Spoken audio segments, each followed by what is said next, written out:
Hello students. तो अभी अभी तक अगर आप नहीं देखे हैं तो फटाक से जा करके हमारा प्लेलिस्ट खोजिए और जा करके देखिए, क्योंकि हम करवा रहे हैं इस बार 2026 में एग्ज़ाम देने वाले 10th के विद्यार्थियों के लिए मोस्ट इम्पोर्टेंट ऑब्जेक्टिव, जो कि प्रीवियस ईयर क्वेश्चन रिलेटेड रहेगा, जो कि पहले पूछा जा चुका है और कंफर्म है 100% कि इस बार भी वैसा ही क्वेश्चन पूछा जाएगा। बिल्कुल वैसा ही क्वेश्चन करवाएंगे, क्योंकि जब आप इस चीज़ के लिए कहीं भी यूट्यूब पे खोजिएगा, ऑब्जेक्टिव क्वेश्चन हो या सब्जेक्टिव हो, तो आपको एक सोर्स का भंडार मिलेगा। इतना मिलेगा कि खुद कंफ्यूज रहिएगा कि क्या आएगा नहीं आएगा, इतना करे ऐसे करे वैसे करे, एकदम कंफ्यूज आके मर जाइएगा। लेकिन हम एकदम फिक्स 150 फिक्स दे रहे हैं हर एक चैप्टर का, कि इतना तुम कर लो, इतना में कंफर्म है रहेगा। क्योंकि अभी हो सकता है आप जैसे भी हो समझ में आए नहीं आए, एक समय के बाद आपको एक बात रियलाइज होगा कि अगर 10th के सिलेबस को हम लोग ध्यान से देखें, उस पर थोड़ा सा गहनता से चर्चा करें, तो कुछ है ही नहीं। हर एक साल सेम चीज उठा उठा करके दे रहा है कि यही यही यही यही, और हमें हमेशा वही आ ही रहा है। अगर आप अभी से लेकर के 2008 या 13 तक के क्वेश्चन बैंक को उलट करके देखते हैं, तो हमारा जो है ऑब्जेक्टिव का सीरीज फिजिक्स का कंप्लीट हो चुका है और बायोलॉजी का हो चुका है। ये केमिस्ट्री का भी लास्ट ही वीडियो है। एक फर्स्ट वीडियो है केमिस्ट्री का, जिसमें फर्स्ट और सेकेंड चैप्टर का ऑब्जेक्टिव है, और ये सेकेंड वीडियो है ऑब्जेक्टिव का केमिस्ट्री का, जिसमें चैप्टर 3, 4, 5 कवर रहेगा। कुल मिलाकर के ऐसे समझिए कि केमिस्ट्री का सेकेंड पार्ट है, जिसमें मोस्ट इंपॉर्टेंट ऑब्जेक्टिव रहेगा 3, 4, 5 चैप्टर से रिलेटेड। साथ में अगर नहीं देखे हैं तो अभी जैसे कि आज जो तारीख हो गया है, इस तारीख के अनुसार हमारा जो मॉडल पेपर है वो लागू हो चुका है। तो मॉडल पेपर के बेसिस पे हम जो है 10th के मैथ का एक बहुत ही गजब वीडियो लाए ऑब्जेक्टिव के लिए। क्योंकि ऑब्जेक्टिव जो है मैथ में जितना सब्जेक्टिव इंपॉर्टेंट है, उतना तो ऑब्जेक्टिव भी इंपॉर्टेंट है। 50 सब्जेक्टिव रहेगा, 50 ऑब्जेक्टिव भी रहेगा। तो अगर आप चाहते हैं कि उस 50 में 49 तो आपका सही हो ही, 50 में 50 और 49 ऑब्जेक्टिव तो सही हो ही, तो हमारा एक वीडियो होगा, जाकर के देख लीजिए, जिसमें हम मॉडल पेपर को डिस्कस करवाए हैं। और हम सिर्फ डिस्कस नहीं करवाए हैं, एज अ स्टूडेंट आपको कैसे सोचना है, एज अ स्टूडेंट आपको कैसे वहाँ पे बनाना है, ताकि आप कम समय में, क्योंकि मैथ में ज़्यादातर प्रॉब्लम यही रहेगा कि ज़्यादा समय लग जाता है, समय ये नहीं बचता है। जिसको आ रहा है वो भी नहीं बना पाता है, क्योंकि समय ही नहीं बचता है। अगर आप भी पढ़े हैं, एकदम मेहनत किए, आपको भी आ रहा है, आप भी नहीं बना पाइएगा, क्योंकि समय ही नहीं बचता है। तो हम वहाँ पे आपको टाइम मैनेज करने के लिए सिखाएंगे, और कैसे एकदम चालाकी से मैथ में आप अच्छा कर पाइएगा वो सिखाएंगे। तो जा करके वो आप फटाक से देख लीजिएगा। उसके बाद हम इस वीडियो में ज़्यादा लंबा नहीं करेंगे, क्योंकि हम ऐसे भी ऑब्जेक्टिव एक टेस्ट सीरीज़ की तरह करवा रहे हैं कि जो स्टूडेंट बहुत मेहनत किया है उसके लिए यहाँ लास्ट में आकर के भाई कि तुम इतना देख लो, इससे ही रहेगा, इससे बाहर कुछ नहीं रहेगा, वैसे स्टूडेंट के लिए। तो यहाँ पे ये हमारा केमिस्ट्री का सेकेंड वीडियो है। क्वेश्चन नंबर फर्स्ट क्या है, जो ध्यान से देखिए, जो कि बहुत ही इंपॉर्टेंट क्वेश्चन, इतना इंपॉर्टेंट है कि हमेशा पूछ ही देता है, और बहुत बेसिक सा क्वेश्चन है। अगर आप केमिस्ट्री पढ़े हो थोड़ा सा भी, तो नहीं भी पढ़े हो तब भी ध्यान रखना है जो हम बोल रहे हैं उस बात को, कि निम्नलिखित में से किसे चाकू से काटा जा सकता है। Lithium, calcium, copper, iron. Calcium, copper, iron, तो ये तो हमारा हो गया धातु, इसको तो नहीं काटा जा सकता है। किसको काटा जा सकता है? निम्नलिखित में से किसे चाकू से काटा जा सकता है? किसे काटा जा सकता है? लिथियम को। किसको काटा जा सकता है? लिथियम को। ये बात अब हमेशा याद रखना है, चाकू से काटा जा सकता है, और रूम टेम्परेचर पे कौन द्रव अवस्था में होता है। ये दो क्वेश्चन इतना इंपॉर्टेंट है साइंस में, ऑब्जेक्टिव में, केमिस्ट्री के लिए, कि आप सोच नहीं सकते। हमेशा पूछ ही जाता है कि रूम टेम्परेचर पे कौन सा धातु, दो क्वेश्चन को पूछेगा, कौन सा धातु द्रव में रहता है रूम टेम्परेचर पे, और कौन सा अधातु रूम टेम्परेचर में द्रव अवस्था में रहता है। तो ऐसे घुमा घुमा करके पूछता है, तो वहाँ पे आपको ध्यान देना है। अभी फिलहाल वो हम आगे क्वेश्चन डिस्कस करेंगे, वो जानना है तो थोड़ा सा पेशेंस रखिए, देखिए आगे हम बताने वाले हैं। पहले ये बताइए कि कौन सा धातु को किसे जो है चाकू से काटा जा सकता है। तो क्या याद रखिएगा? लिथियम को काटा जा सकता है। किसे काटा जा सकता है? लिथियम को। उसके बाद हमारा नेक्स्ट क्वेश्चन है, नेक्स्ट है कि निम्नांकित में से कौन उपधातु है। तो यहाँ पे दिया हुआ है फेरस, लोहा, कॉपर, निकेल और फिर एंटीमनी, एसबी। बताइए कौन जो है उपधातु है। तो एसबी जो हमारा एंटीमनी है वो उपधातु है। कौन है? निकेल, कॉपर, फेरस, ये क्या है? धातु है, लेकिन उपधातु पूछ रहा था। दूसरा के बाद तीसरा नंबर क्वेश्चन देखिए और बताइए आंसर क्या होगा। कह रहा है कौन जो है विद्युत का सर्वोच्च सुचालक है। ये क्वेश्चन भी बहुत इंपॉर्टेंट है, हमेशा पूछा जाता है साइंस में, साइंस के केमिस्ट्री में, 10th के साइंस केमिस्ट्री में, कि कौन जो है विद्युत का सर्वोच्च सुचालक है। अच्छा सुचालक कौन है? मेरा नाम आपको बस याद रखना है। मेरा नाम क्या है? देखिए, एजी, अमित गौरव एजुकेशन। एजी याद रहेगा ना? एजी यानी कि सिल्वर जो है, बस ये दिख जाए ऑप्शन में। बाकी कॉपर, एल्यूमिनियम, फेरस दिख रहा है तो ये सब तो है ही नहीं। मेन जो है कौन सा हो जाएगा? एजी यानी कि सिल्वर, यानी चांदी। मेरा नाम याद रखिएगा, ये क्वेश्चन आपको याद रहेगा।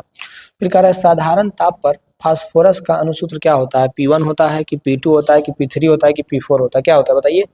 P4 होता है ना, क्या होता है? P4। चौथा का आंसर क्या हो गया? डी हो गया, P4 होता है। 5वां नंबर क्वेश्चन क्या है?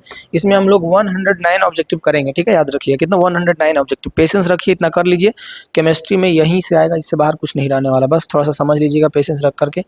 5वां कह रहा है धातुओं की प्रकृति होती है कैसी? विद्युत धनात्मक, विद्युत ऋणात्मक, उदासीन या कोई नहीं? 5वां का आंसर क्या हो जाएगा?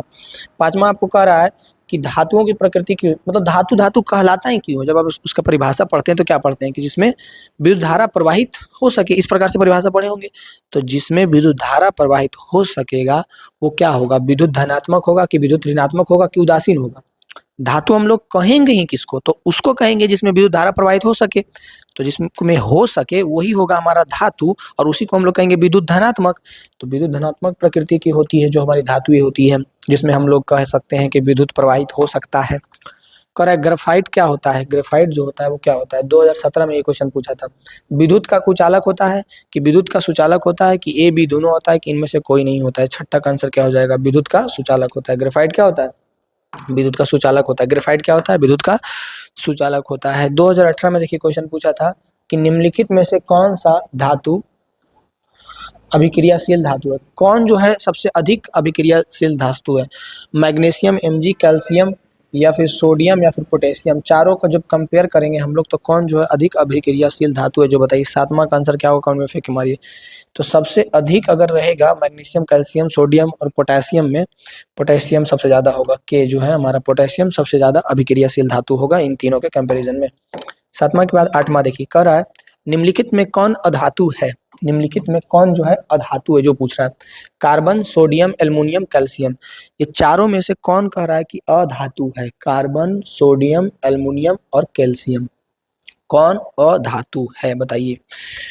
एल्युमिनियम तो धातु है पता है, कैल्शियम, सोडियम भी, लेकिन हमारा कार्बन जो है वो क्या है? अधातु है। कार्बन क्या है? अधातु है। आंसर नंबर कौन सा हो जाएगा? अब देखिए इस तरह से क्वेश्चन एक रहता ही है हमेशा, जो कि 2026 में भी रहेगा ही, कि कौन धातु है, कौन अधातु है, कौन उपधातु है। इस तरह से एक क्वेश्चन तो फिक्स है यहाँ से।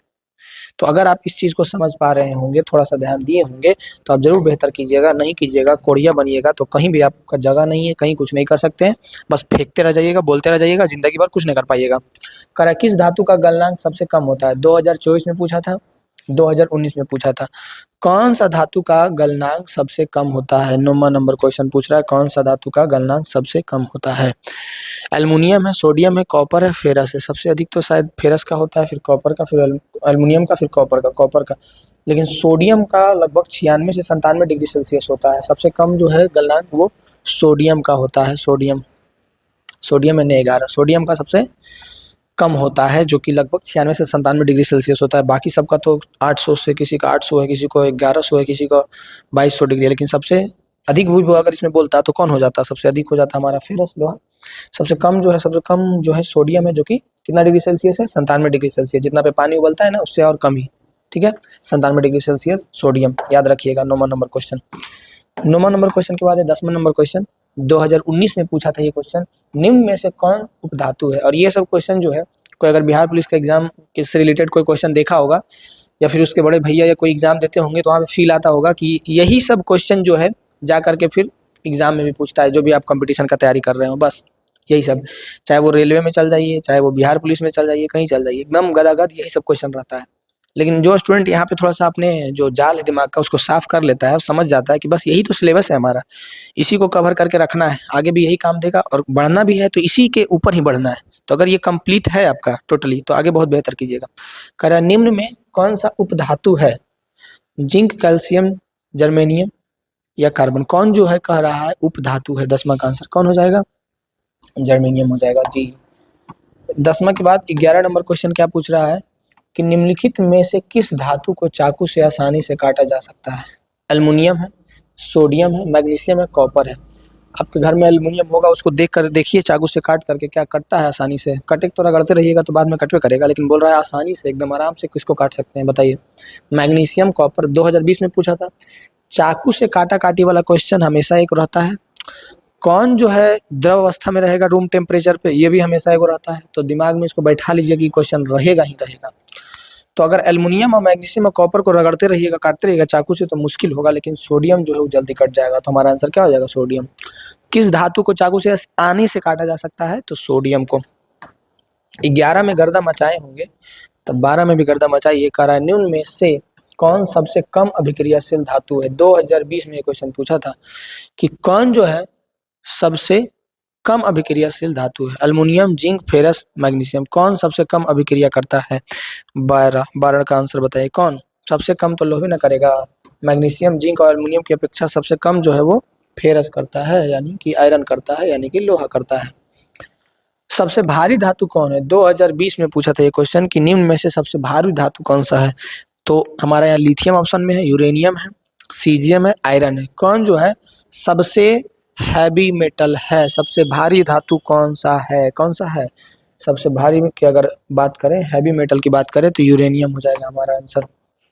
14 कह रहा है कमरे के ताप पर द्रव अवस्था में रहने वाला धातु। 2021 में पूछा था ये क्वेश्चन कि कमरे के ताप पर द्रव अवस्था में रहने वाला धातु को क्या कहते हैं। देखिए दो तरह से ये क्वेश्चन पूछेगा। अभी पहला क्वेश्चन आ गया, दूसरा भी इसी से रिलेटेड जल्दी ही आ जाएगा आपके सामने।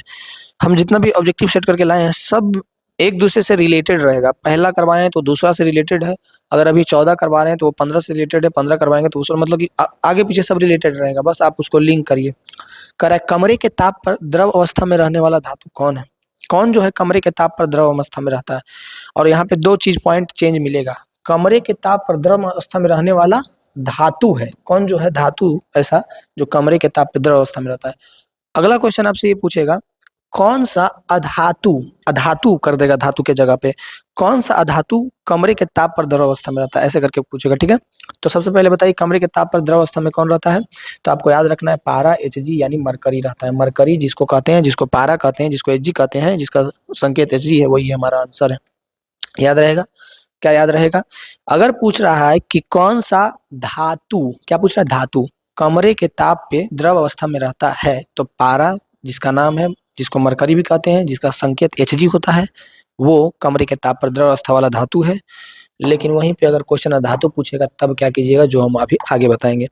कह रहे हैं निम्नांकित में कौन उपधातु है? कौन जो है उपधातु है? कॉपर, निकेल, एंटीमनी, फेरस, कौन जो है उपधातु है जो बताइए। 15 नंबर क्वेश्चन जो है फर्स्ट नंबर क्वेश्चन से रिलेटेड। अगर फर्स्ट नंबर क्वेश्चन का सही आंसर आप बताए थे तो ये भी बता दीजिएगा। कौन हो जाएगा? एस बी हो जाएगा, एंटीमनी। 15 के बाद 16 नंबर क्वेश्चन कर रहा है निम्नांकित में कौन सी अधातु विद्युत का सुचालक है? कौन जो है, सबसे पहली बात तो अधातु विद्युत का सुचालक नहीं होता है, लेकिन केमिस्ट्री है, अपवाद होगा ही। तो कौन जो है क्या? अधातु है लेकिन विद्युत का सुचालक है। ग्रेफाइट, सल्फर, नाइट्रोजन या क्लोरीन? कौन?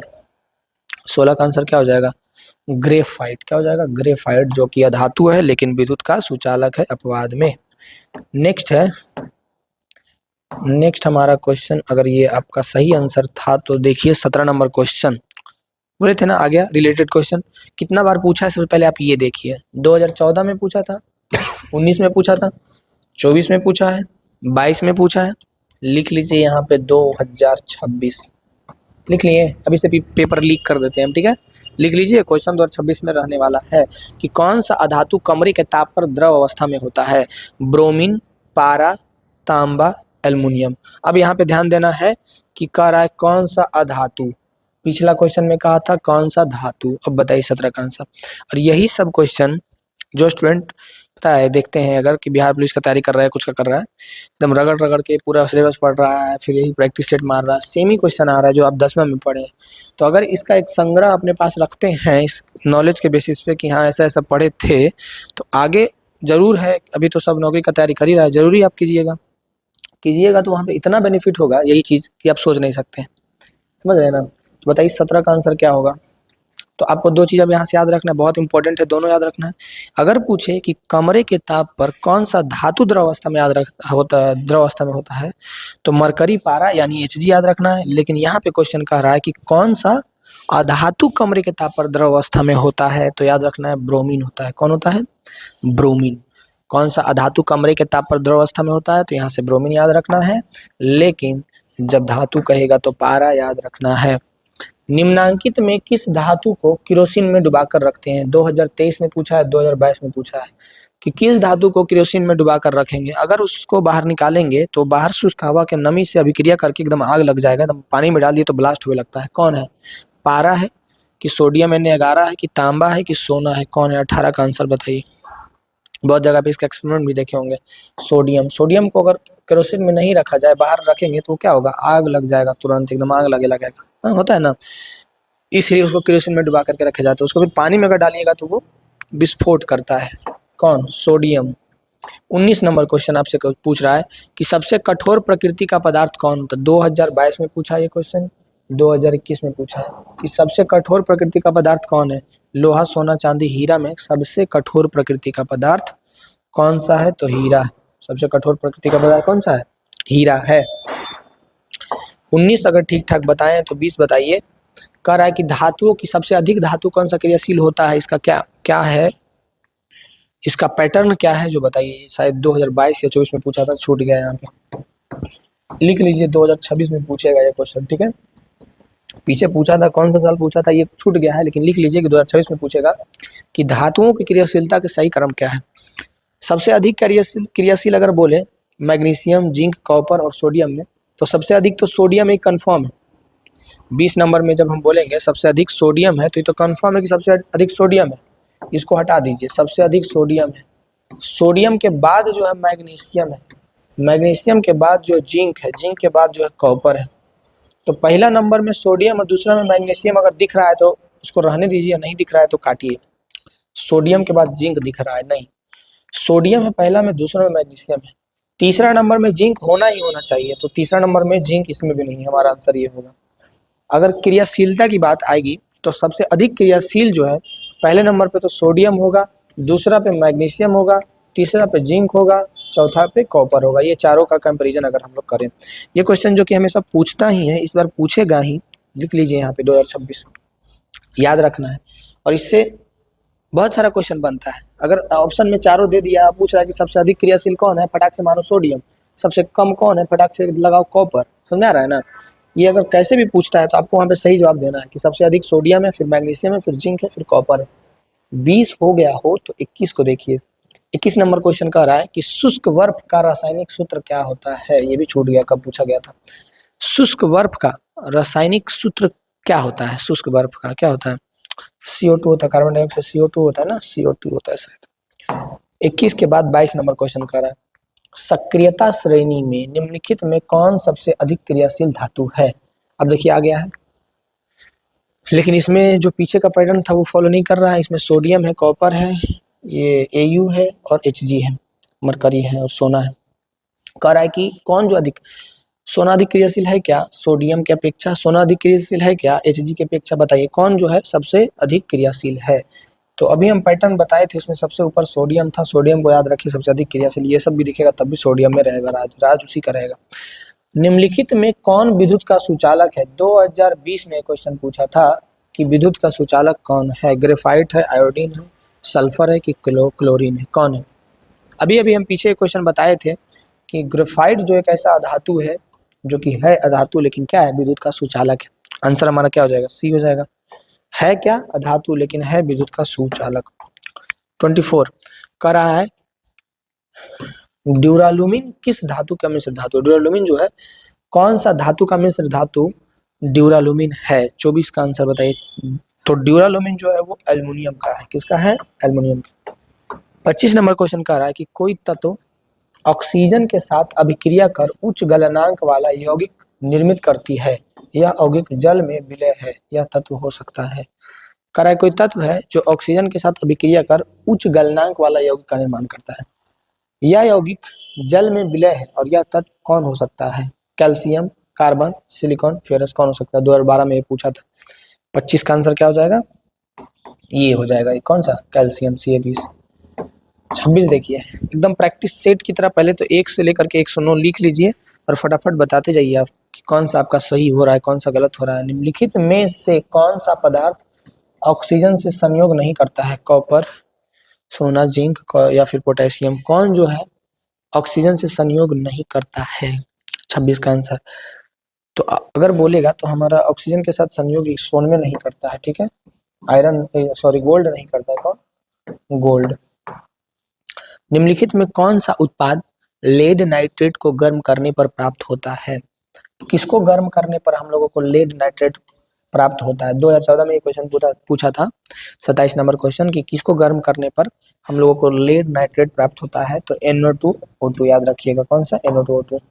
27 के बाद 28 नंबर क्वेश्चन है जो कि 2014 में पूछा है, 2017 में पूछा है कि निम्नलिखित में कौन सबसे अधिक अभिक्रियाशील है, सबसे अधिक अभिक्रियाशील, लेकिन सोडियम इसमें ऑप्शन ए में नहीं है। कॉपर है, पारा है, Ag है यानी सिल्वर है, Au यानी कि सोना है। सिल्वर और सोना सोना को तो पहले साइडे कर दीजिए, ये दोनों से टक्कर ले ही नहीं सकता है, सिल्वर और सोना ये अभिक्रियाशील अधिक नहीं है ये दोनों। कॉपर और पारा में बताइए कौन सबसे अधिक अभिक्रियाशील है। 28 का आंसर क्या हो जाएगा कॉपर और पारा में, याद रखिएगा कौन हो जाएगा, दोनों की अपेक्षा कॉपर हो जाएगा। Ag Au तो पहले ही साइड कर दीजिए, हमको भी साइड कर दीजिए, Au को भी साइड कर दीजिए। Hg और Cu में याद रखिएगा हमारा Cu जो है सबसे अधिक क्रियाशील है।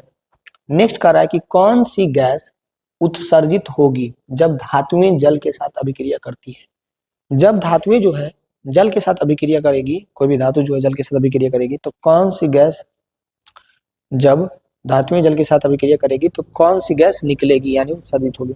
ऑक्सीजन की, कार्बन डाइऑक्साइड की, हाइड्रोजन की, नाइट्रोजन, कौन सा गैस निकलेगा। कौन सा निकलता है, हाइड्रोजन गैस निकलता है। कौन सा निकलता है, हाइड्रोजन, यानी कि 29 का आंसर नंबर आपको याद रखना है सी होगा। कौन सा गैस निकलेगा जब धातु के साथ जल अभिक्रिया करेगा, तो हाइड्रोजन। नेक्स्ट है 30 नंबर क्वेश्चन कि एक्वारेजिया मिश्रण HCl और HNO3 का अनुपात क्या होता है। 2013 में पूछा था, 2018 में पूछा था, और ये क्वेश्चन हम एक बार देखे थे कि 12th में भी पूछा है यही क्वेश्चन कि एक्वारेजिया मिश्रण में HCl और HNO3 का अनुपात क्या होता है। 30 नंबर क्वेश्चन बताइए क्या होता है। 3:1 होता है, HCl 3, HNO3 3:1 होता है, 3:1 होता है। 3:1 हमारा ऑप्शन नंबर कौन सा में है, ए में। 30 के बाद 31 को देखिए, कह रहा एल्युमिनियम पर मोटी ऑक्साइड की परत बनाने की प्रक्रिया क्या कहलाती है। 2019 में क्वेश्चन पूछा है कि एल्युमिनियम पर मोटी ऑक्साइड की परत बनाने की प्रक्रिया क्या कहलाती है। जस्तीकरण, एनोडीकरण या समृद्धिकरण या कोई नहीं।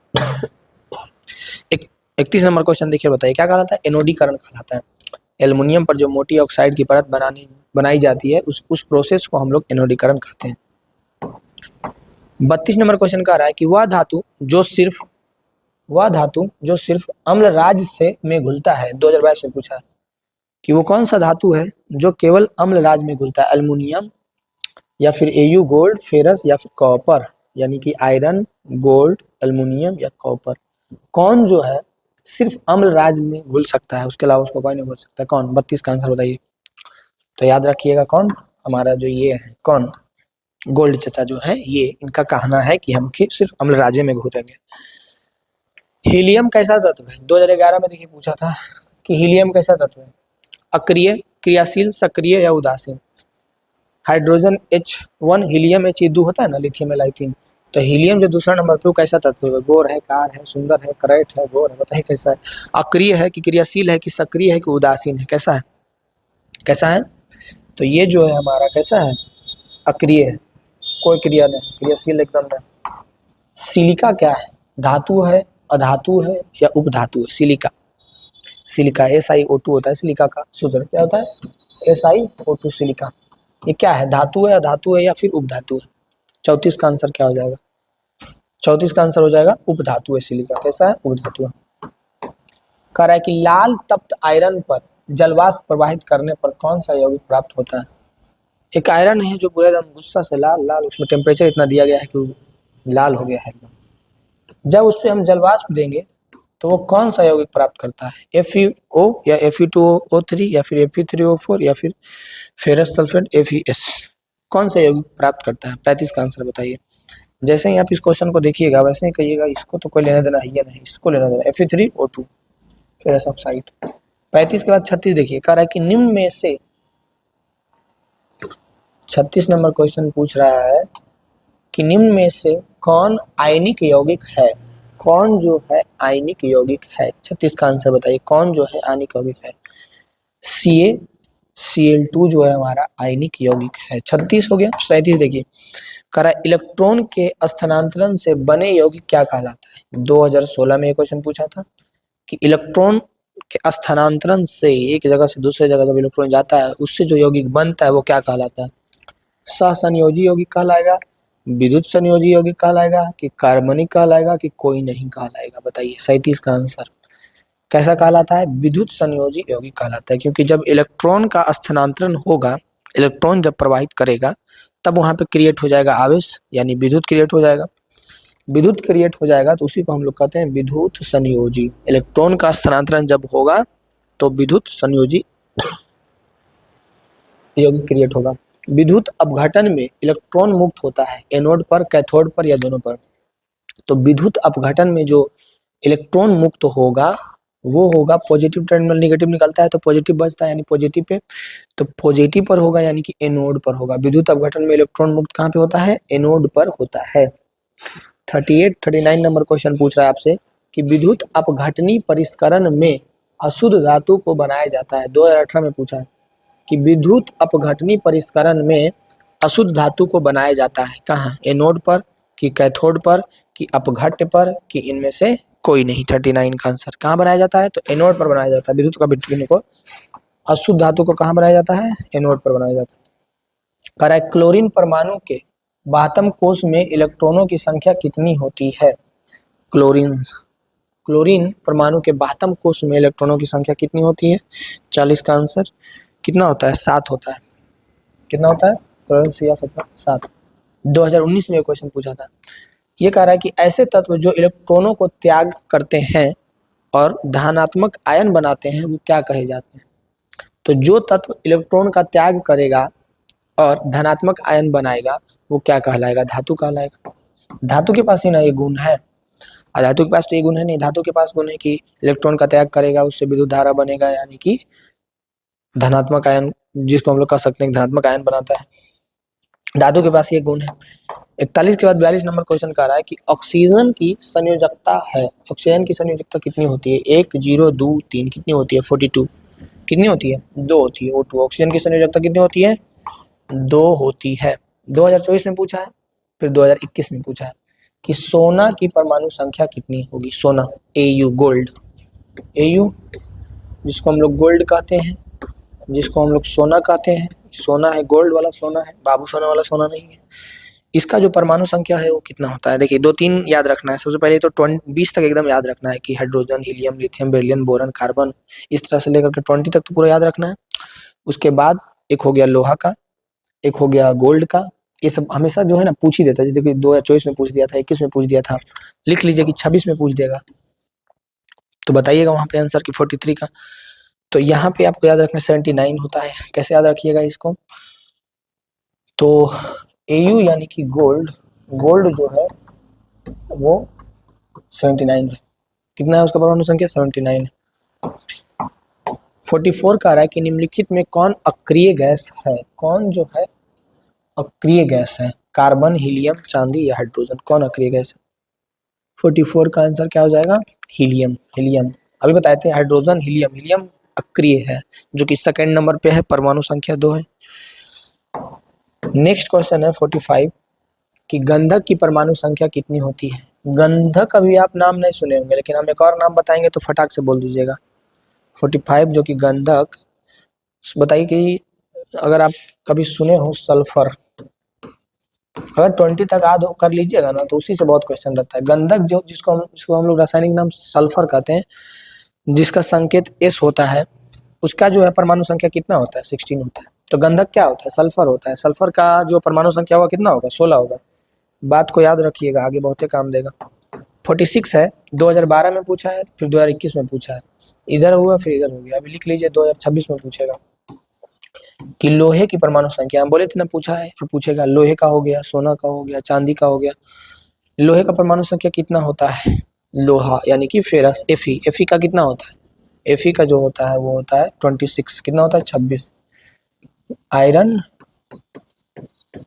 लोहा, संकेत Fe, परमाणु संख्या कितना होता है? 26 होता है।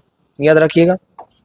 46 के बाद 47 को देखिए। 2022 में एक क्वेश्चन पूछा था कि निम्नलिखित में किस तत्व में संयोजी इलेक्ट्रॉन की संख्या सबसे अधिक होती है? सिलिकॉन, एल्युमिनियम या फिर फास्फोरस या फिर सोडियम?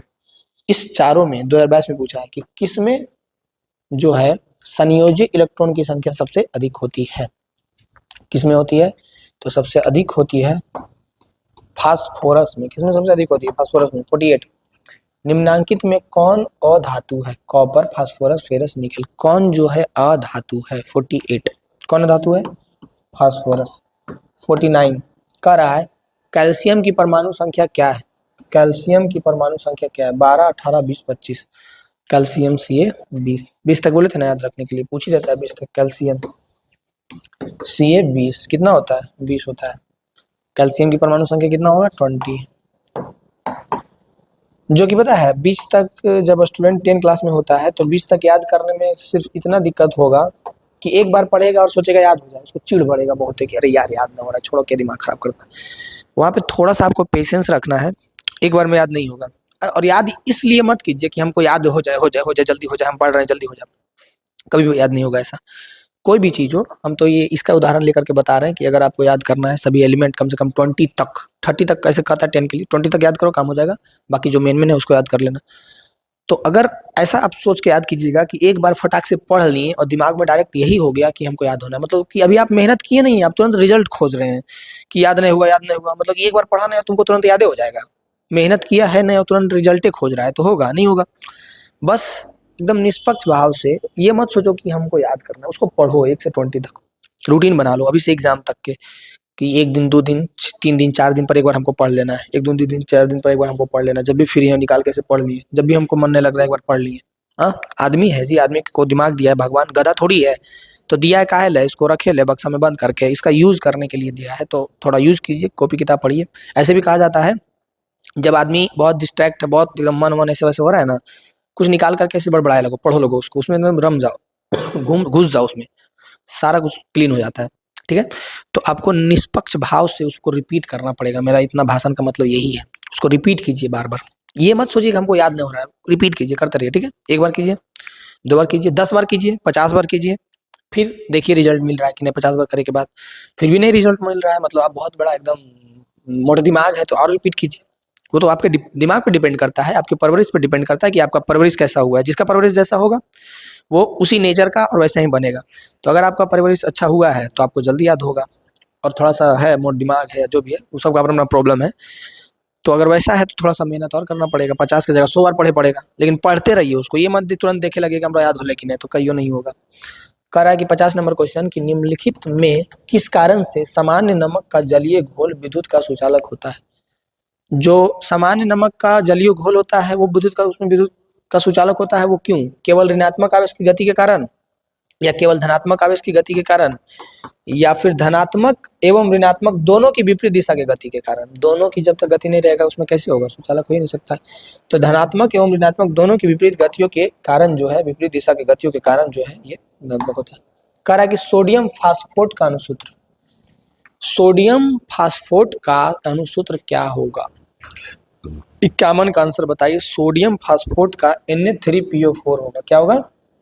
Na3PO4 होगा सोडियम फास्फोट।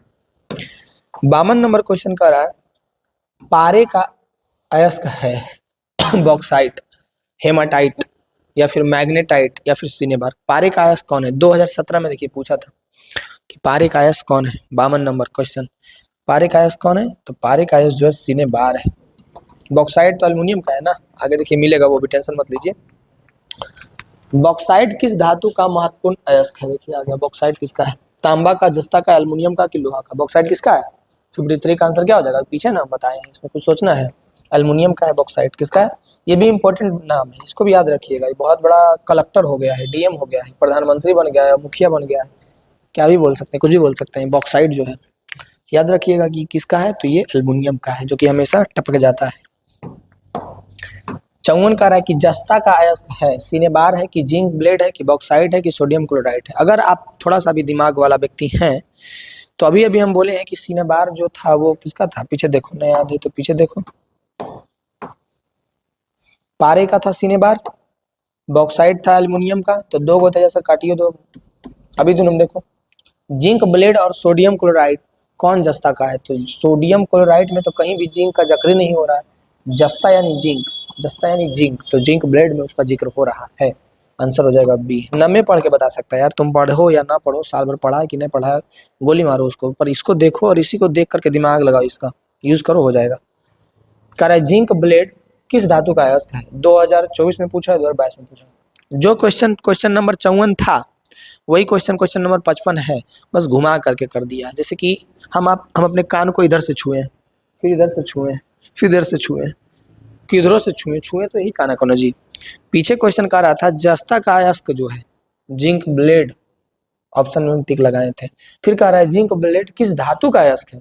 अभी बताओ, जिंक ब्लेड जिंके का ना होगा, जेडन जस्ता का नहीं होगा। 55-56 कह रहा है क्यूप्राइट निम्नलिखित में किस धातु का अयस्क है? नया नाम लगेगा तो सुन के भागे नहीं लगना है, क्यूप्राइट कह रहा है, ठीक है। तो क्यूप्राइट जो है वो किसका अयस्क है? इसका सूत्र शायद CaCO3 होता है, CaCO3। Hg यानी पावर, पारा का, जिंक का या एल्यूमिनियम का, किसका होता है? 56 का आंसर किसका होता है? कॉपर का होता है, Cu। मिश्र धातु, वैसा मिश्र धातु जिसमें 90% कॉपर हो और 10% एसएन हो, तो उसका नाम क्या होगा? सोल्डर होगा, पीतल होगा, जर्मन सिल्वर होगा या कांसा होगा? एसएन, यानी 57 नंबर क्वेश्चन क्या हो जाएगा आंसर? कांसा। कांसा में जो है Cu 90% रहता है और 10% एसएन रहता है। ये क्वेश्चन देखिए अभी पूछे है ना, ये आगे भी यही सेम क्वेश्चन रहेगा, बस देख देख रहिएगा कैसे घुमा करके पूछेगा, लेकिन रहेगा सेम एकदम। हमको तो लगता है कि अगर आप पूरा क्वेश्चन बैंक उलट करके देखते हैं बिहार बोर्ड के 10th को, तो उसको जो क्वेश्चन जो फिक्स करने वाले होते होंगे बोर्ड वाले व्यक्ति, वो कोई खास अलग लेवल के नहीं होते होंगे। जैसे कि कोई और एग्जाम का एग्जाम्पल ले ले कि एक रेलवे का एग्जाम का क्वेश्चन पेपर सेट करने वाला कोई होगा और एक बिहार बोर्ड के क्वेश्चन पेपर कोई सेट करने वाला होगा। तो रेलवे का एग्जाम जो सेट करने वाला होगा वो सब में क्या है, थोड़ा इधर उधर करते रहता है, कभी इधर से इधर दिमाग लगा दिया, उसमें छाटने का रहता है कि कैसे करके छाटना है। लेकिन बिहार बोर्ड में क्या है, ज़्यादा से ज़्यादा स्टूडेंट पास करवाना है। एक तो ऐसी बिहार अभी बोरल है, सरकार को दिखाना है कि अधिक से अधिक पढ़ाई हो रहा है, तो रिजल्ट भी तो अच्छा दिखाना है। एक तो डबल डबल अपॉर्चुनिटी है कि 100 में मात्र 50 बनाना है, ऐसे करके डबल अपॉर्चुनिटी दे रहा है ना, डबल है, डबल में 50 बनाना है। यही सब कारण है कि ज़्यादा से ज़्यादा दिखाना है कि नहीं पढ़ाई लिखाई ठीक हो रहा है। 2017 या फिर 15 में क्या हुआ था, मात्र इतना कम रिजल्ट आया था, मात्र 25% रिजल्ट आया था। पता नहीं उस समय किसका, नीतीश का ही सरकार था शायद। तो उससे क्या होता है ना, एक मतलब स्टेट लेवल पे नाम बदनामी होता है कि एक बोर्ड लेवल का एग्जाम हुआ बिहार का, उसके जो स्टूडेंट है इतना कम से कम पास हुए हैं, तो बदनामी किसका होगा कि आपका शिक्षा व्यवस्था अच्छा नहीं है, तब ना इतना कम पास हुआ है। तो इसीलिए ये चीज़ तो हमेशा जब एग्जाम वाला जो सेट करने वाला क्वेश्चन रहता है वो हमेशा ये चीज़ ध्यान में रखता है कि बस घुमा देते हैं, बात वही है, अगर थोड़ा सा भी स्टूडेंट ध्यान दिया होगा पक्का पास हो जाएगा। रिजल्ट भी ज़्यादा आता है, ज़्यादा लोग पास भी होते हैं। पहले 300 नंबर में लगता था कि बहुत नंबर आ गया, अब मतलब कि अब तो 300 नंबर कुछ लगवे नहीं करता है। फर्स्ट जरूर लिखा जाता है लेकिन 300 तो सब ले आता है। अब थोड़ा लग रहा है कि 400 वाला का थोड़ा सा बना है और कि 400 नंबर लाया है। धीरे धीरे लग रहा है कि 400 कम से कम 30 प्लस जो लाया है, 430 प्लस 440 प्लस, उसका एक और बनता है कि नहीं वो पढ़ा है, मेहनत किया है। बाकी 400 तक भी तो सब टच कर रहा है, तो इसका रीजन क्या है? डबल अपॉर्चुनिटी मिल गया, एकदम डबल ऑप्शन मिला हुआ है। बिहार सरकार को क्या है, उसको तो बस दिखाना है ज़्यादा से ज़्यादा रिजल्ट। हाँ, इस बार तो और इलेक्शन जीता है तो और खुश रहेगा, तो क्वेश्चन तो ऐसा ही देगा एकदम, जो पीछे था वही रहेगा, बस घुमा करके रहेगा। 2008 से लेकर के 25 तक आप क्वेश्चन देखिए, जो क्वेश्चन पीछे पूछा जा चुका है वही क्वेश्चन फिर से पूछेगा, बस घुमाएगा, नहीं भी घुमाएगा, कभी कभी कॉपी पेस्ट कर देता है, वही उठा के दे देगा। तो इसके लिए तो टेंशन ही नहीं लेना है, बस अगर आप पढ़े हैं तो थोड़ा सा पेशेंस रख करके वहाँ पे टाइम मैनेजमेंट सिर्फ सीख जाना है कि कैसे टाइम मैनेज कर करके सही सही आंसर दे ताकि अच्छा नंबर आए।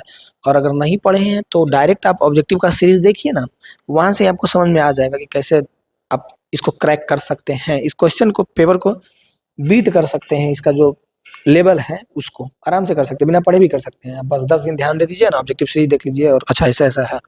और सब्जेक्टिव में क्या है कि अभी हम अगर रियलिटी बताएं आपको बिहार बोर्ड का, तो स्टूडेंट थोड़ा सा कितना भी स्ट्रिक्ट कॉलेज मिल जाए, कितना भी सेंटर मिल जाए स्ट्रिक्ट, इधर उधर कर करके वो कर लेगा। मेन फंसता है ऑब्जेक्टिव में, कि ऑब्जेक्टिव में अगर जैसे मैथ की बात करें तो 50 ऑब्जेक्टिव है, 50 बार उसको कलर करना है, 50 बार अगर सही कलर किया है तो 50 नंबर मिलेगा, एक भी गलत कलर किया 1 नंबर कट गया। लेकिन सब्जेक्टिव में तो इधर से उधर कर करके लिख देता है, उसको कुछ ना कुछ नंबर मिल ही जाता है।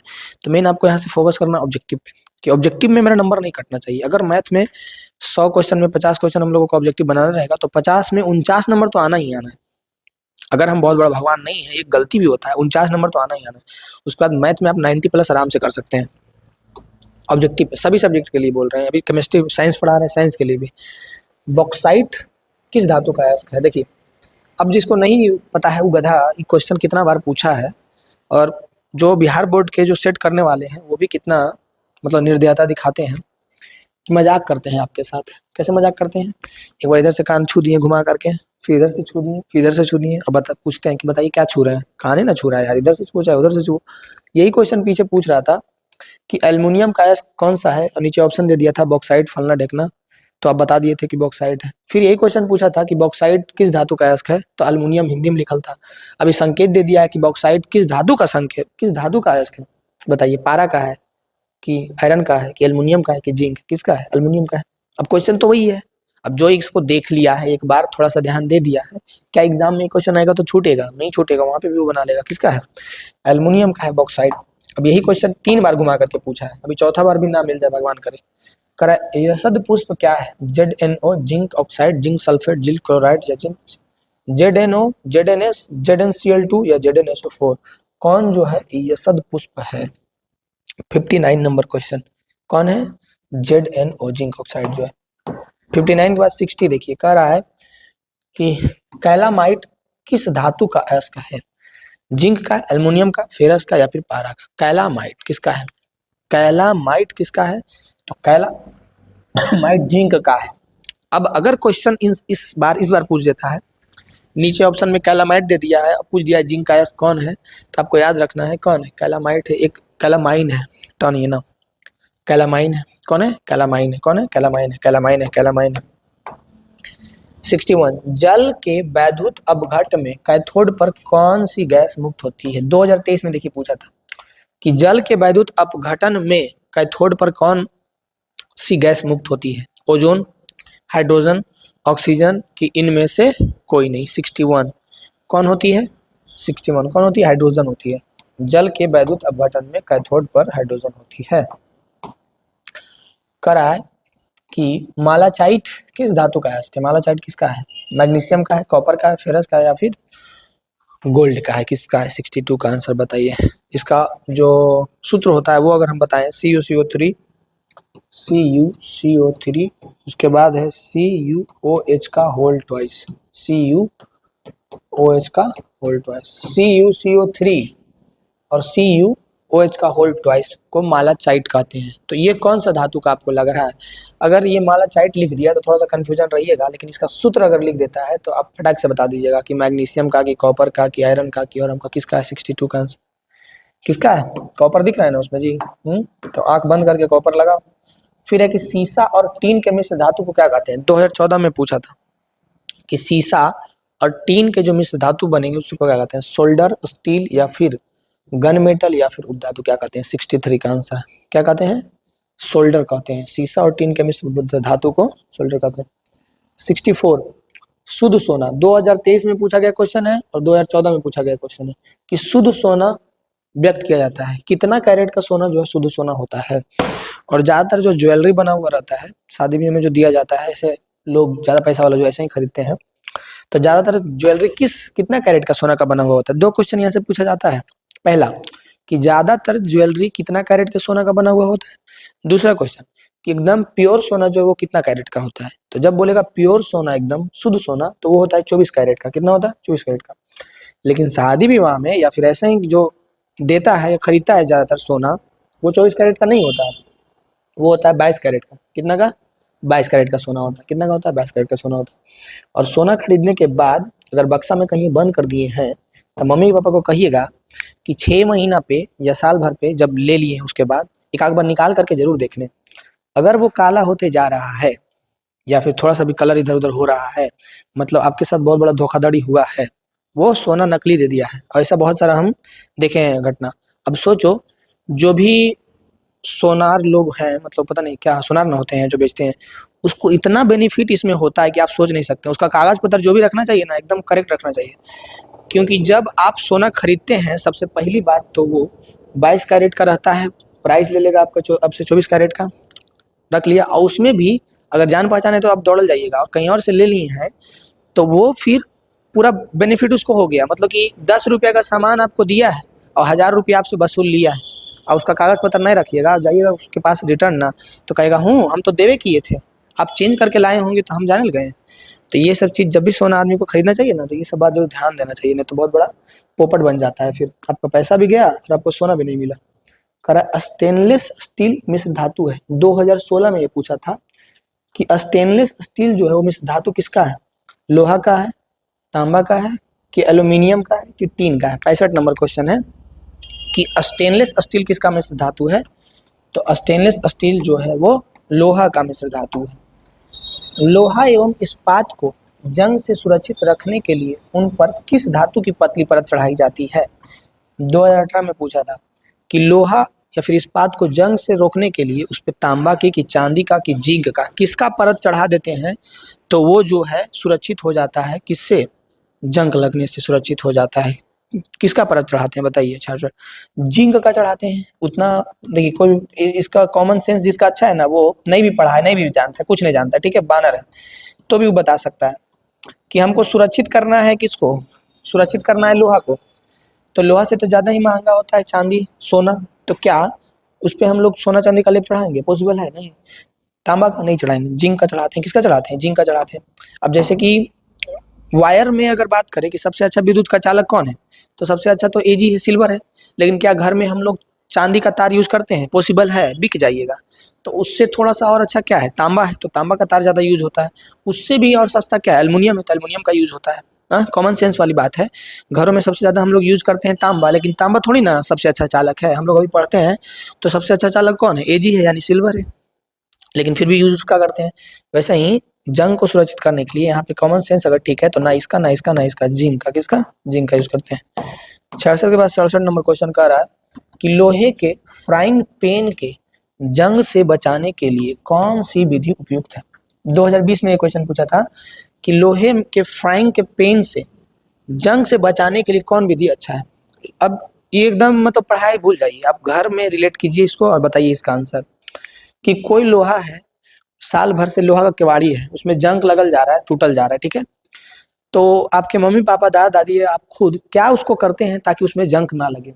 ग्रीस लगाते हैं उसमें, या पेंट लगाते हैं, या जिंक की परत चढ़ाते हैं। जिंक की परत चढ़ाते हैं तो पीछे हम बता दिए कि लोहा को जंग लगाने से बचाने के लिए जिंक का परत चढ़ाते हैं, या इनमें से सभी है। तो आपको याद होना चाहिए कि कभी भी घर में देखिएगा, चाहे वो कोई भी लोहा का चीज हो, सामान हो, या फिर लोहा का गेट हो, वो बरबरा के टूटल जा रहा है, उसमें जंग लगल जा रहा है, तब मम्मी पापा दादा दादी क्या करेंगे, या तो उसमें पेंट लगाएंगे, या तो ग्रीसिया ग्रीजिया लगा देते हैं। लेकिन मेन इंपॉर्टेंट तो क्या है, जिंक की परत चढ़ाना। पेंट भी लगा सकते हैं, ग्रीज भी लगा सकते हैं। तीनों विधि जो है इसीलिए किया जाता है ताकि लोहे को जंग लगने से बचाया जा सके। 68 है। 68 देखिए आ गया कि आभूषण बनाने वाला सोना होता है। 2021 में पूछा था क्वेश्चन, याद रखिएगा, अब याद रखिएगा। पीछे हम बताए थे ना शुद्ध सोना, अभी बता रहे ना आभूषण, तो ये होता है 22 कैरेट का। कितना का होता है, 22 कैरेट का। ठकाना नहीं है, ध्यान रखना है एकदम से। नेक्स्ट है कि ताम्र एवं टीन की मिश्र धातु को क्या कहते हैं। 2021 में पूछा था कि ताम्र और टीन के मिश्र धातु को क्या कहते हैं। कांसा कहते हैं, कि पीतल कहते हैं, कि सोल्डर कहते हैं, कि या फिर ड्यूरालुमिन कहते हैं। क्या कहते हैं बताइए। 69 का आंसर क्या हो जाएगा, क्या कहते हैं। तो हम लोगों को याद रखना है कांसा कहते हैं। ताम्र एवं टीन के मिश्र धातु को कांसा कहते हैं। 69 के बाद 70 को देखिए। करा स्टेनलेस स्टील में लोहा एवं कार्बन के अतिरिक्त अन्य तत्व कौन होते हैं। जो मिश्र धातु है स्टेनलेस स्टील, उसमें लोहा और कार्बन के अतिरिक्त एक और तत्व है, वो कौन रहता है। एल्युमिनियम और लेड, चांदी एवं निकेल, निकेल एवं क्रोमियम, मैग्नीज एवं क्रोमियम, कौन रहता है जो बताइए। 70 का आंसर कौन रहता है, निकेल एवं क्रोमियम रहता है। कौन रहता है, निकेल एवं क्रोमियम। 71 कह रहा है पीतल है। 2016 में क्वेश्चन पूछा है, 2021 में क्वेश्चन पूछा है कि पीतल क्या है। धातु का है, उपधातु है, अधातु है, मिश्र धातु है, उपधातु। क्या है पीतल, क्या है पीतल, क्या है, कोई धातु थोड़ी है, ये तो मिश्र धातु है ना, मिला करके ना बनाया गया जी। 71 का सी मिश्र धातु है। नेक्स्ट है हमारे पास कि लोहा को जिंक से लेपित करने की क्रिया को क्या कहते हैं। 2013 में क्वेश्चन पूछा है, 2021 में क्वेश्चन पूछा है, 2024 में क्वेश्चन पूछा है कि लोहा को जिंक से लेपित करने की क्रिया को क्या कहते हैं। लोहा को जो जिंक से लेपित करते हैं हम लोग जंग लगने से बचाने के लिए, उस प्रोसेस को क्या कहते हैं। क्या कहते हैं, संक्षारण कहते हैं, या फिर गैल्वेनीकरण कहते हैं, या फिर पानी चढ़ाना कहते हैं, या फिर विद्युत अपघटन कहते हैं। 72 का आंसर क्या हो जाएगा, गैल्वेनीकरण कहते हैं। क्या कहते हैं? गैल्वेनीकरण। लोहा को जिंक से लेपित करने की क्रिया को हम लोग गैल्वेनीकरण कहते हैं, गैल्वेनीकरण। 73, निम्नांकित में कौन सी धातु सर्वाधिक तन्य है? कौन सी धातु जो है सबसे अधिक तन्य है? सबसे अधिक तन्य जो है तांबा लोहा जस्ता में सबसे अधिक सोना है। सोना तांबा लोहा जस्ता में सबसे अधिक सोना है।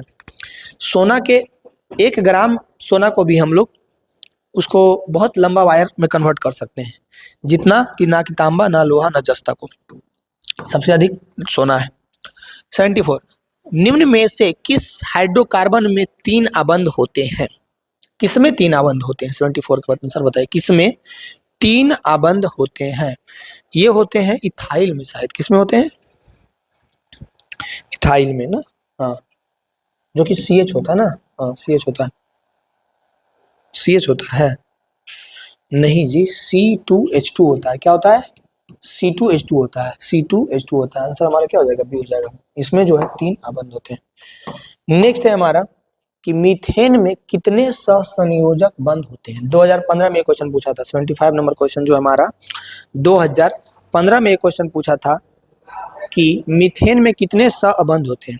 सबसे पहली बात, मीथेन का फॉर्मूला क्या होता है? CH2 होता है, पता ना, CH4 होता है। क्या होता है?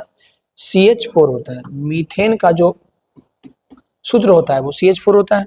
उसमें कितने बंधन होते हैं? उसमें जो CH4 हमारा मीथेन, उसमें कितने बंधन होते हैं? तो 4 होते हैं। कितने बंधन होते हैं? 4 होते हैं। फिर है कि फ्लोरीन अपरूप है। फ्लोरीन किसका अपरूप है? ऑक्सीजन का, या फिर फास्फोरस का, या फिर कार्बन का, या फिर सल्फर का। 76 नंबर क्वेश्चन है कि फ्लोरीन किसका है? तो फ्लोरीन जो है वो कार्बन का। किसका अपरूप है? कार्बन का। नेक्स्ट क्वेश्चन है हमारा, ग्लूकोज में कार्बन के कितने परमाणु हैं? C6H12O6। C6H12O6 होता है ना, C6H12O6 ग्लूकोज, जिसमें कार्बन के कितने अपरूप हैं? 77 नंबर क्वेश्चन। तो ग्लूकोज का कितना हो जाएगा? कार्बन का कितना हो जाएगा? C6 6 हो जाएगा, यानी कि डी हो गया हमारा आंसर। 78 नंबर क्वेश्चन जो कि 2015 में पूछा था और फिर 2018 में पूछा था। नाइट्रोजन अणु में कितने सहसंयोजक बंध होते हैं? नाइट्रोजन अणु में कितने सहसंयोजक बंध होते हैं? कितने होते हैं? 78, यानी 3 होते हैं। कितने होते हैं? नाइट्रोजन अणु में कितने बंध होते हैं? 3 होते हैं। नेक्स्ट है कि हाइड्रोजन के 2 परमाणुओं के बीच कितने अबंध होते हैं? हाइड्रोजन के 2 परमाणुओं के बीच कितने अबंध होते हैं? 1 अबंध होते हैं। 2 परमाणु के बीच हाइड्रोजन के 1 अबंध होते हैं। नेक्स्ट है, कार्बन की परमाणु संख्या कितनी है? ये तो बहुत ही एकदम, मतलब कि कभी कभी बैट बॉल खेलता है तो देखे हैं क्रिकेट में, एक गुगली बॉल होता है, वो दे दिया एकदम उड़ा दिया 6। तो वही हो गया कि कार्बन आपको तो याद होना चाहिए, hydrogen H1, helium H2, lithium Al3, beryllium BH4, boron B5, carbon C6। कितना होता है? कार्बन C6 होता है। परमाणु संख्या कार्बन का C होता है संकेत, और परमाणु संख्या 6 होता है। कह रहा है असंतृप्त हाइड्रोकार्बन जिसमें कार्बन कार्बन परमाणु के बीच त्रिआबंध होते हैं वो क्या कहलाते हैं? सबसे पहले संतृप्त हाइड्रोकार्बन नहीं है, ध्यान रखना है, असंतृप्त हाइड्रोकार्बन है। और कार्बन कार्बन के परमाणु के बीच में त्रिआबंध होते हैं। कितने आबंध है? त्रिआबंध। तो वो क्या कहलाएंगे? एल्केन कहलाएंगे। सबसे पहली बात तो इसका नाम सब एक ही लगेगा, है अलग अलग लगेगा एक ही। एल्केन, एल्काइन और एल्कीन, तीनों लगेगा एक ही, लेकिन है अलग अलग। किसमें कह रहा है कि त्रिआबंध होता है? त्रिआबंध किसमें होता है? इसको कैसे याद रखिएगा? त्रिआबंध जो होता है वो एल्काइन में होता है। किसमें होता है? एल्काइन में। मुंह ऐड करके बोलिए थोड़ा सा, एल्काइन, एल्कीन नहीं, एल्केन नहीं, एल्केन, एल्कीन, एल्काइन में त्रिआबंध होता है। किसमें? एल्काइन में होता है। 82 नंबर क्वेश्चन है कि कार्बन क्या है? कार्बन जिसका संकेत C है, परमाणु संख्या 6 है, परमाणु भार लगभग 11 या 12 है, ये क्या है? धातु है कि अधातु है कि उपधातु है कि मिश्र धातु है? 82 का आंसर क्या हो जाएगा? तो कार्बन क्या है? अधातु है। कार्बन क्या है? अधातु है। फिर कह रहा है एरोमेटिक हाइड्रोकार्बन कौन है? एरोमेटिक हाइड्रोकार्बन कौन है? 2021 में पूछा था कि एरोमेटिक हाइड्रोकार्बन कौन है? तो एरोमेटिक हाइड्रोकार्बन है C6H6। कौन है? C6H6 जो है वो एरोमेटिक हाइड्रोकार्बन है। 84, कम समय में ज्यादा ऑब्जेक्टिव करना है तभी यहाँ पे आइएगा। एकदम कम समय, बिना कोई बकवास किए एकदम फटाफट करते जा रहे हैं, जो कि हम लोग 84 तक पहुंच चुके हैं। 2024 में पूछा था, 2013 में पूछा था, 2021 में पूछा था। ठीक है, कि निम्नलिखित में कौन जो है सहसंयोजी यौगिक है? CH4, NaCl, CaCl2 या Na2O? कौन जो है सहसंयोजी यौगिक है? कौन है? CH4। कौन है? CH4 है सहसंयोजी यौगिक। बाकी तो ये सब नहीं। नेक्स्ट है कि देखिए ये कितना इंपॉर्टेंट क्वेश्चन है, इससे अंदाजा, ये जो लिखा हुआ इससे अंदाजा लगा सकते हैं कितना लंबा यहाँ से वहां तक। 2024, फिर 2016, फिर 2019, फिर 2021, लिख लीजिए यहाँ पर 2026, लिख लीजिएगा जरूर बगल में 2026। कौन सा हाइड्रोकार्बन सबसे सरल यौगिक है? Methane, ethane, propane, butane? कौन जो है सबसे सरल यौगिक है? 85 का आंसर क्या होगा? क्या हो जाएगा 85 का आंसर? सबसे सरल यौगिक जो है हमारा वो मीथेन है। सबसे ज्यादा कंफ्यूजन स्टूडेंट को यही होता है, एल्केन, एल्कीन, एल्काइन, मीथेन, ये सब में बहुत कंफ्यूजन होता है कि क्या हो रहा है, दिन रात पता नहीं चल रहा है। 2012 में क्वेश्चन पूछा गया, 2015 में पूछा गया, 2020 में पूछा गया, 2022 में पूछा गया, फिर लिख लीजिए यहाँ पे 2026 कि इथेन के एक अणु में कितने सहसंयोजन बंध होते हैं? इथेन के एक अणु में कितने सहसंयोजन बंध होते हैं? 86 नंबर क्वेश्चन है। C2 इथेन का सूत्र होता है C2H6। क्या होता है? C2H6। तो इसमें अगर वो बोलता है आपको कितने अणु के कितने सहसंयोजक अबंध होते हैं, तो 7 होते हैं। कितने होते हैं? 7। 87 नंबर क्वेश्चन को देखिए, कार्बन हाइड्रोजन से संयोजन कर क्या बनाता है? कार्बन जो है हाइड्रोजन से संयोजन कर क्या बनाता है? कार्बन जो हाइड्रोजन से संयोजन कर क्या बनाएगा? एक बात बताओ, आयनिक यौगिक, हैलोजन या अम्लराज या हाइड्रोकार्बन बनाएगा? और क्या बनाएगा? हाइड्रोजन जब कार्बन से मिलेगा तो क्या बनाएगा? हाइड्रोकार्बन मिलेगा, बनेगा। नेक्स्ट है कि कार्बन के कितने रवादार अपरूप हैं? देखो, एक हो गया हीरा, एक हो गया ग्रेफाइट और एक हो गया फुलेरिन। ये तीनों जो है अपना भाई है, एकदम अपन भाई जिसको कहते हैं, कजन ब्रदर नहीं है, अपना ब्रदर है। कि कार्बन के कितने रवादार अपरूप हैं? तो 3 है। कौन कौन? कार्बन के ये तीनों अपना भाई है, ये तीनों अपना में भी अपना भाई है, कुल मिलाकर के 4 भाई है। कार्बन है, हीरा है, ग्रेफाइट है, फ्लोरीन।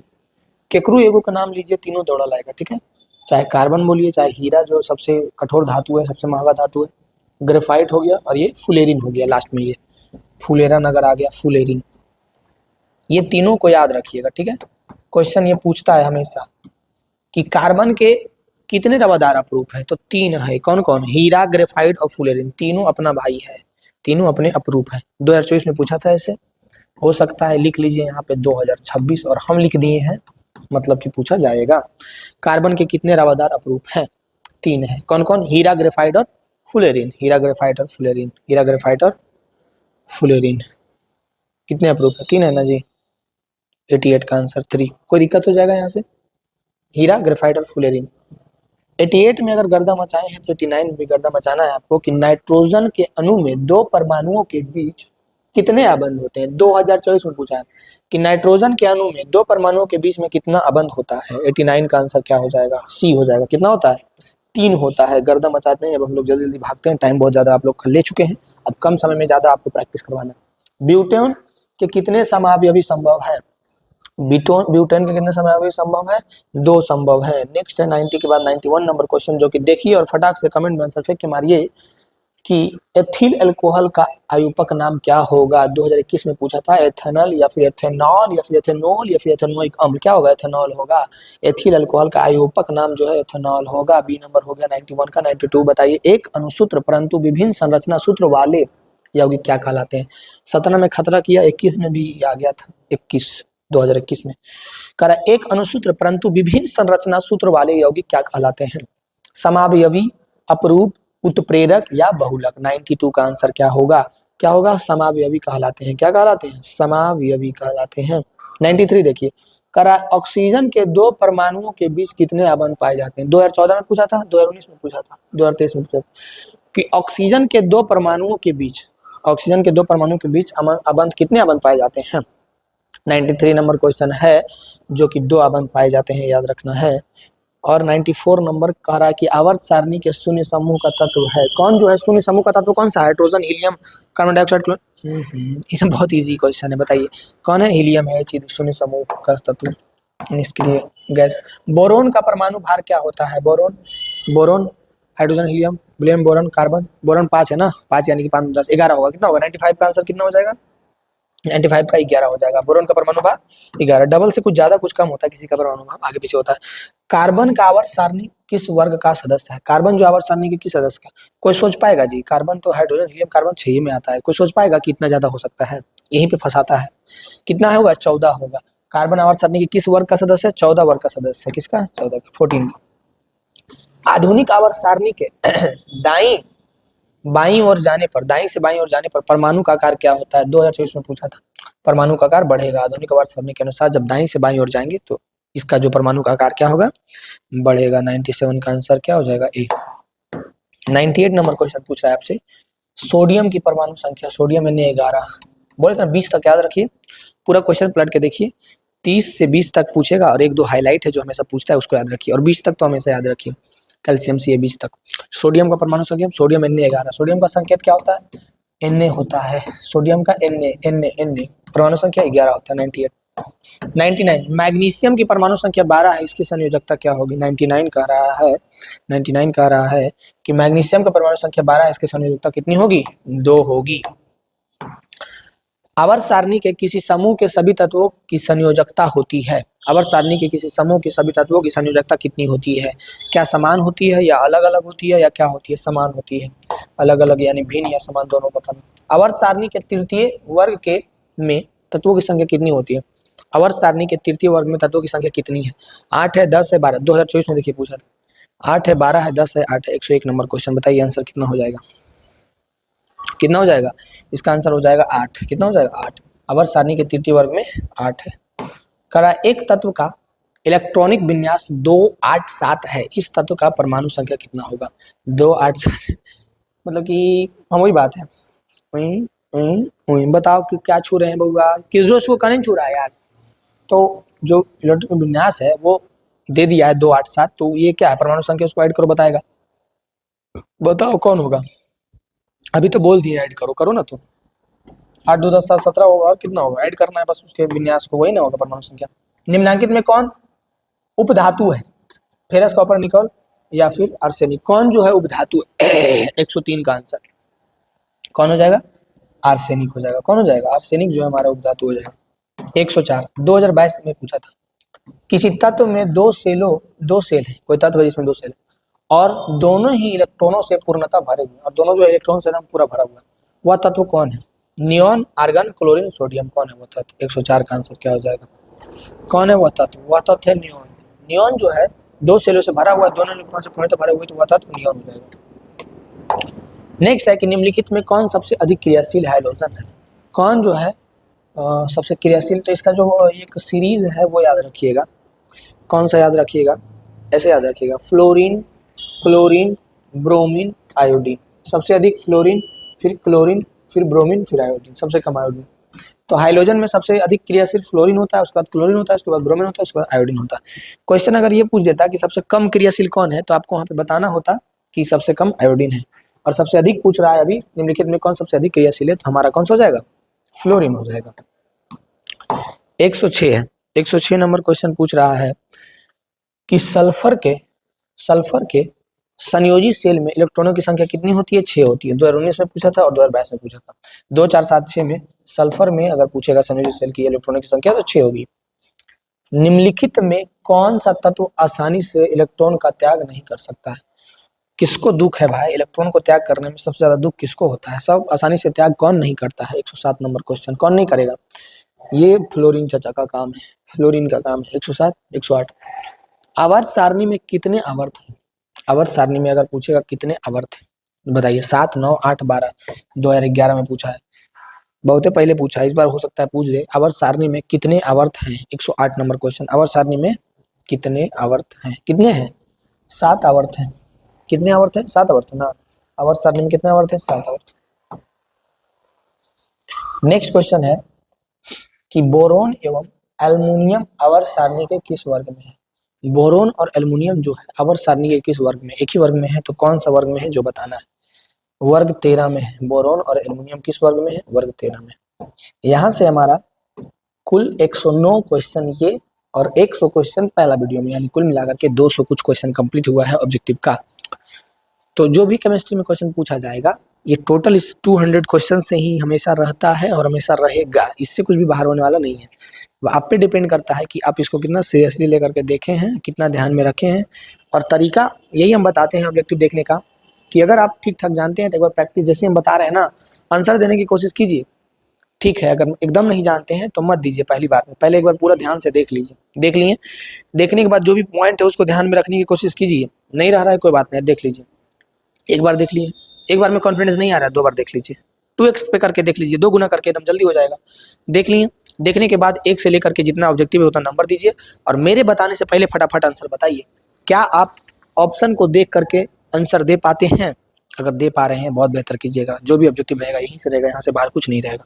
फिजिक्स का हम चारों जितना भी चैप्टर था उसका ऑब्जेक्टिव करवा चुके हैं, बायोलॉजी का करवा चुके हैं सभी का। ये हमारा आज केमिस्ट्री का खत्म हो गया। और मोस्ट इम्पोर्टेंट जो हमारे चैनल पे वीडियो है वो है मैथ के लिए, कि मैथ का जो हमारा आया है, जो दिया है मैथ का जो ऑब्जेक्टिव क्वेश्चन, ये तो पूरा क्वेश्चन का दिया है ना, बिहार बोर्ड के ऑफिशियल साइट पे जो क्वेश्चन दिया गया है सारा का सारा, सैंपल पेपर जिसको हम लोग कह सकते हैं, तो वो मतलब इसका सॉल्यूशन सब करवा रहा है, लेकिन हम एज अ स्टूडेंट आपको समझाएंगे कि किस तरह से करना है। तो वो जा करके आप जरूर देख सकते हैं मेरे चैनल पे, वहाँ से आप बहुत बेहतरीन करने वाले हैं।